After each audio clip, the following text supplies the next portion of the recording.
Croeso i drydydd Pennod yn nhrydydd cyfres Podlediad Eryri. Ysbrydoliaeth ar gyfer y Celfyddydau ydy testun y rhifyn yma. Ioan Gwilym dwi'n o swyddogion cyfathrebu parc, a gyda mi heddiw mae cyn ddarlithydd mim Brifysgol Aberystwyth, yr uwchdarlithydd Bleddyn Huws. Croeso i'r ysgol heddiw.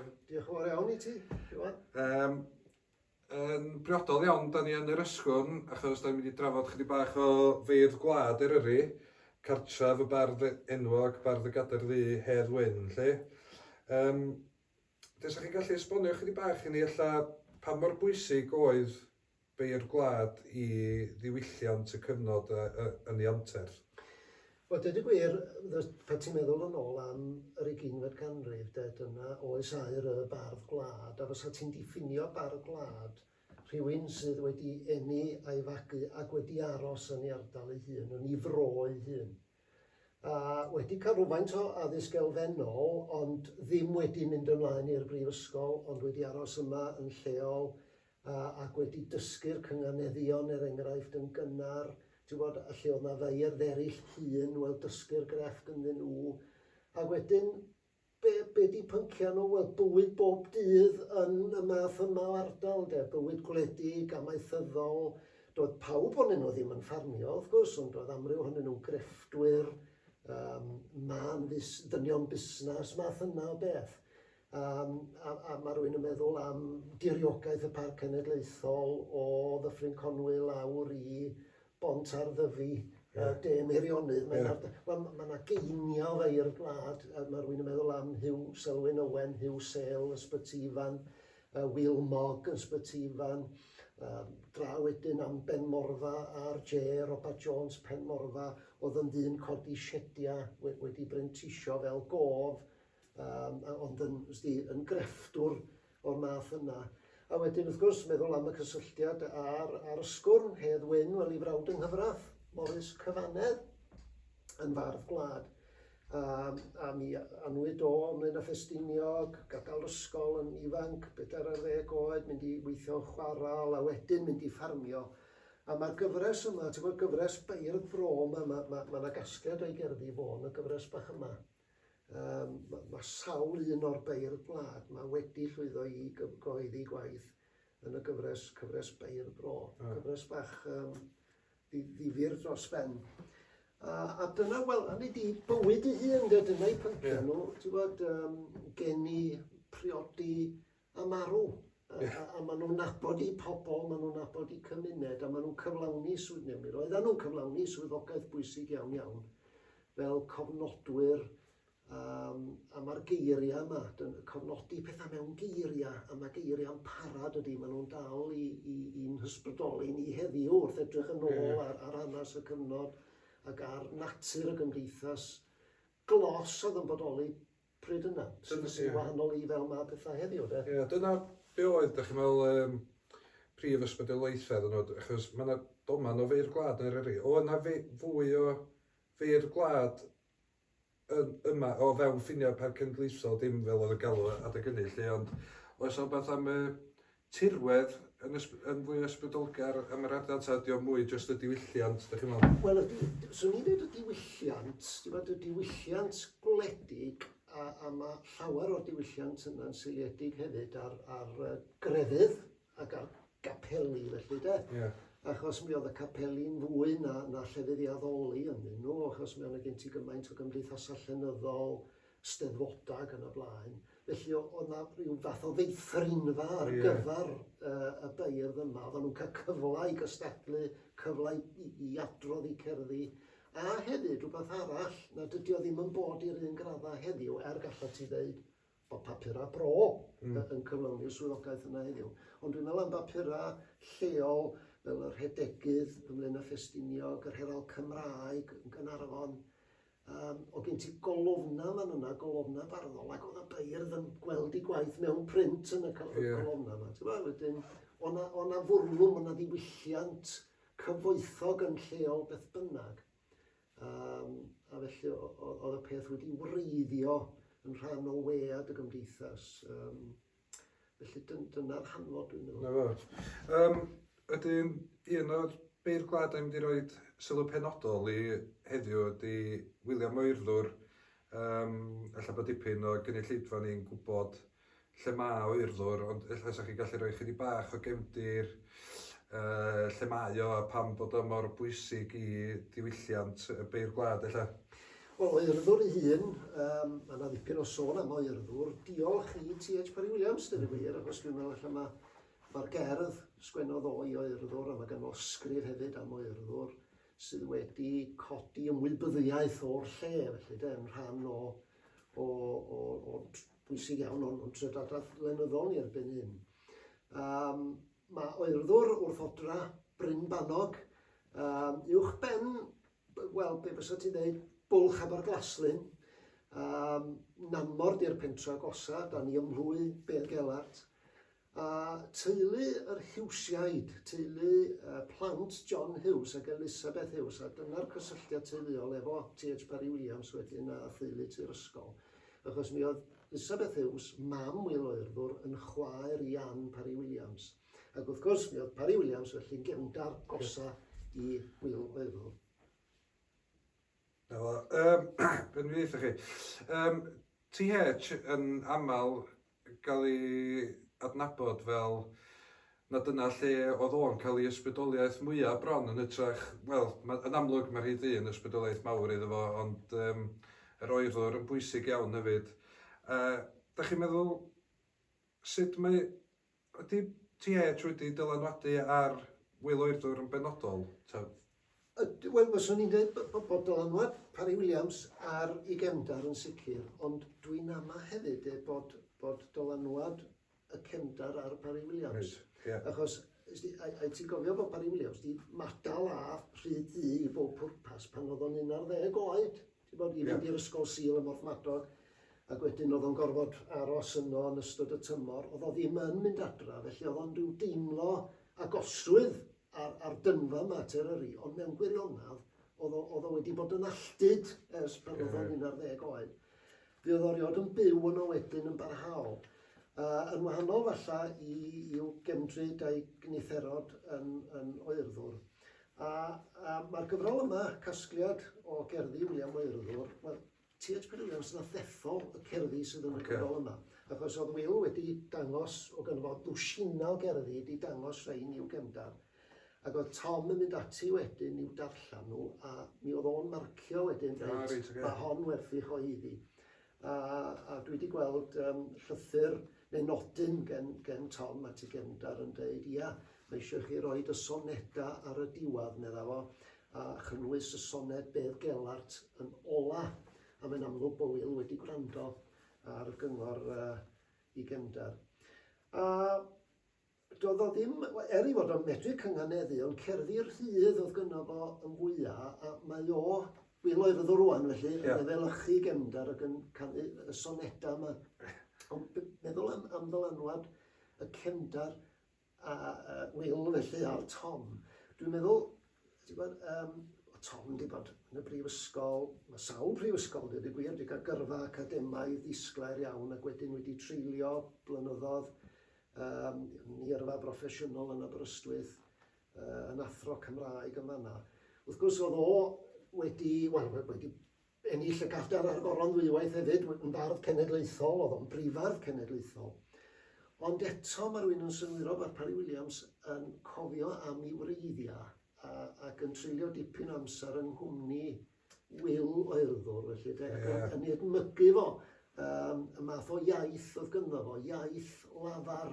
Ac wrth gwrs mae Parry Williams ar ôl ennill y gadair ar goron ddwywaith, fatha tasa fo'n cefnu ar y cynganeddion i ryw radda, a mae o'n troi at y mesur ar hyd.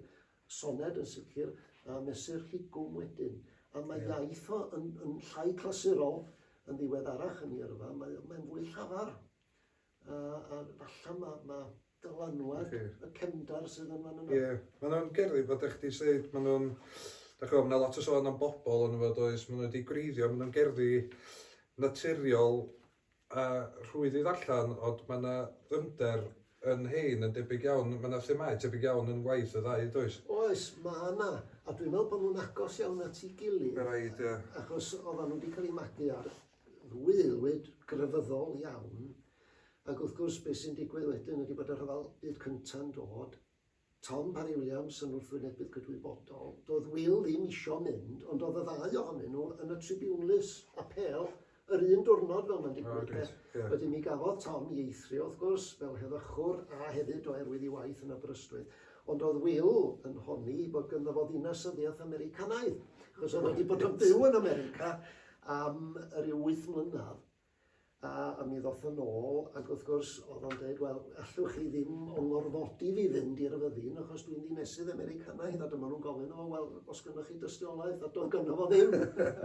Felly, mynd na atho. Ond oedd o'n un o feirdd y ffosydd, ti'n gweld?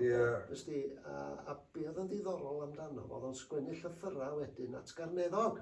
Ac wrth gwrs y Carneddog wedi cyhoeddi Cerddi Eryri, casgliad o cerddi Beirdd Gwlad yn Eryri 1927. A wedyn, mi oedd o'n Will o Ffrainc yn anfon y llythyrau yma, ac oedd Carneddog yn cyhoeddi hynny wedyn yn yr Herald Cymraeg, ac oedd dipyn o ddilyniant iddyn nhw, ti'n weld. Ond mae yna un soned yma, a mae wedi ei chynnwys yn y gyfrol Gwaedd y Bechgyn gen Alan Llwyd ac Elwyn Edwards, cerddi Cymraeg o'r rhyfel byd cyntaf. Ti'n meddwl am gerddi Hedd Wyn, wrth gwrs, gwae fi fy myw mewn oes mor ddren, y gerdd yna rhyfel gynno fo, un o gerddi gerddi Cymraeg gorau cyfnod y rhyfel. Ond dwi'n meddwl bod hon gen Will o Urddwr yn gerdd bwysig hefyd, syrffedu, soned ydy hi, a lle mo'n tynnu ar ei brofiad.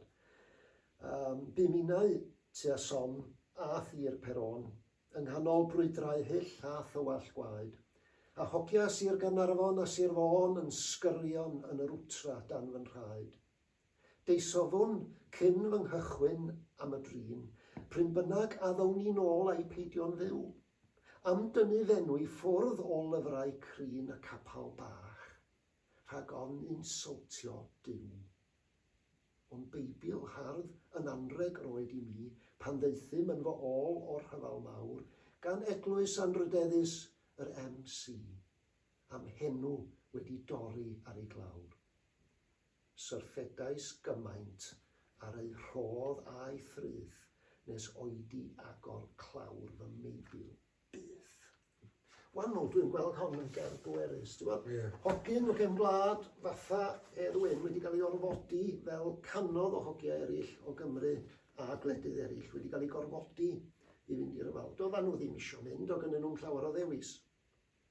Ond wrth gwrs, mae gen ti weinidogion hefyd oedd yn annog yr hogiau yma i fynd, ac yn dweud mae hwn yn rhyfel cyfiawn, mae Duw o'n ochr ni. A dwi'n meddwl oedd wedi cael ei fagu fel Hedd Wyn yn fan hyn yn yr ysgwr, ni credu mae Duw cario Duw. A dyma fo'n mynd ac yn dod yn ôl ar ôl y profiadau mae gafodd o, a mae o'n gweld be, da chi roi Beibl i mi'n anreg felly.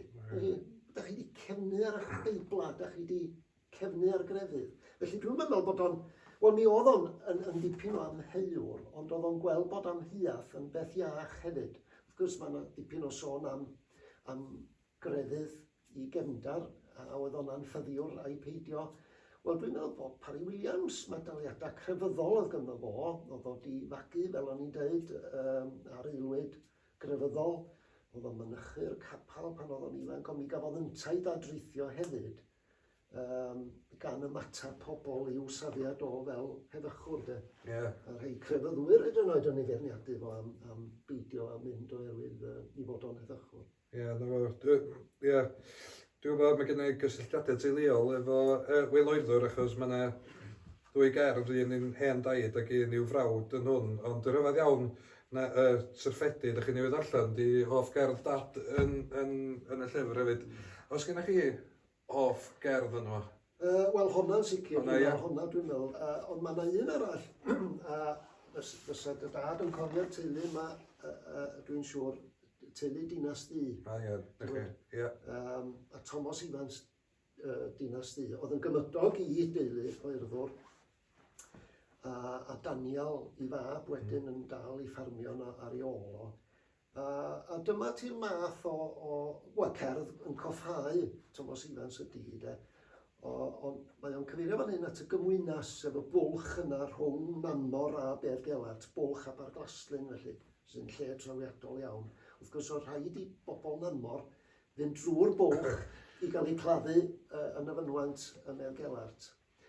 Oedd Wil o Urddwr wedi bod yn gymydog iddo fo, wedi byw, wedi nabod i gilydd erioed, a mi oedd o'n mynd i geifio naill ffarm yn helpu'r llall efo'r cnifio ac yn y blaen. Aeth ynta drwy'r gymwynas yn wibiog ar ei hynt, heb sylwi ar ogoniant y ceunant megis cynt. Does dim ond eco lle y bu yn aros mwy yn unas ddi. Hen Gristion cywir ydoedd, dirodres glân ei foes, a'i fryd ym mhethau crefydd heb fwlch ar hyd ei oes, heb newid plwy, heb newid tŷ, ar hyd y daeth yn unas ddi. Aeth ymaith heb betruso, a'i wyneb tu ar wawr, ar bwys ei ffydd a'i grefydd, heb weld y ceunant mawr. A thros y ffin tu hwnt i'r llen, o'r ddinas ddu i'r ddinas wen. A dwi'n meddwl, mae mor syml, mae yna ddipyn o ddyndar fan hyn, mae o wedi marw tro cyntaf erioed o fynd drwy'r bwlch heb i weld. A mae o'n chwarae hefyd ar cyferbyniad rhwng y ddinas ddu a'r ddinas wen. Enw i gartra fo ar nefoedd. Mae'n gerdd syml,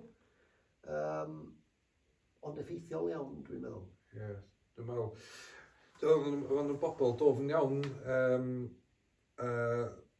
Swn i'n annog mwy o bobl i fynd i ymchwilio fewn i'r cerddi yma a darllen mwy, achos mae o'n dim yn unig darllen gwaith da chi, ond da chi'n darllen cofnodion hanes fel da ni wedi sôn yn barod ydan. Hollol, a ddys ti'r gyfrol, dwi'n meddwl bod hon yn gyfrol bwysig, cerddi Eryri. Casgliad yma o gerddi, 18 ym 1927. Mae yna 237 o beth o gerddi yma gen 83 o feirdd bro Eryri. A canu cartra, dyna oedd Carneddog yn galw'r math yma o ganu. Dwi'n mynd galw nhw'n Beirdd Gwlad, Beirdd cartra. A mae yna rhywbeth cartrefol iawn, achos o pobl, fel o'n i'n dweud, nabod i gilydd, teulu Cwncloch enghraifft, Edith Evans, Tyfyn Ores Eryri, a'i chwaer Elen Evans. Mae yna gerddi fan hyn gen y ddwy ohonyn nhw, oedd nhw wedyn yn nabod ac yn ffrindio fo merchaid oerddwr, sef chwiorydd Wil o Urddwr, a mae gen nhw gerddi at ei gilydd.